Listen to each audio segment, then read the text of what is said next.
Que signifie ce passage qui fait peur à beaucoup de chrétiens en 2 Thessaloniciens chapitre 1 versets 7 et 8? Le Seigneur Jésus-Christ apparaîtra du ciel avec les anges de sa puissance au milieu d'une flamme de feu pour punir ceux qui ne connaissent pas Dieu et ceux qui n'obéissent pas à l'évangile de notre Seigneur Jésus-Christ. Beaucoup comprennent que si on ne connaît pas Dieu, c'est-à-dire qu'on n'a pas connu le vrai Dieu et cru en lui, on n'ira pas au paradis et donc on ira en enfer. Ça, beaucoup de chrétiens le comprennent. Par contre, qu'est-ce que ça signifie qu'on ira en enfer si on n'obéit pas à l'évangile de Christ? Eh bien, c'est exactement la même chose et je vais vous le prouver.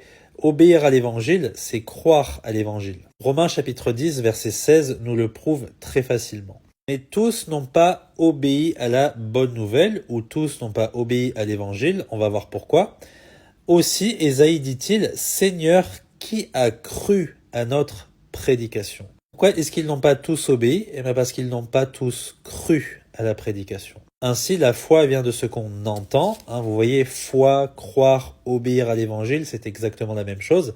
La foi vient de ce qu'on entend et ce qu'on entend de la parole de Dieu. En d'autres termes, l'évangile est obéi quand l'évangile, il est cru. Vous ne pouvez pas obéir à l'évangile si vous n'avez pas au préalable cru en l'évangile. Et si vous croyez en un autre évangile que celui qui est prêché dans le Nouveau Testament, vous n'obéissez pas à l'évangile. Si vous croyez par exemple qu'il faut faire autre chose que croire en Jésus-Christ pour aller au paradis, vous n'obéissez pas à l'évangile. C'est pour ça que Jésus dit que beaucoup diront en ces jours-là, n'avons-nous pas fait de merveilleuses œuvres en ton nom, n'avons-nous pas fait des miracles en ton nom, parce que ces gens-là placent leur confiance en eux-mêmes, pas en l'œuvre rédemptrice de Jésus-Christ. Ces gens-là, ils seront rejetés parce qu'ils n'ont pas réellement obéi à l'évangile en croyant simplement en l'évangile. C'est-à-dire que nous sommes sauvés par la grâce seule, par le moyen de la foi seule, en Jésus-Christ seul.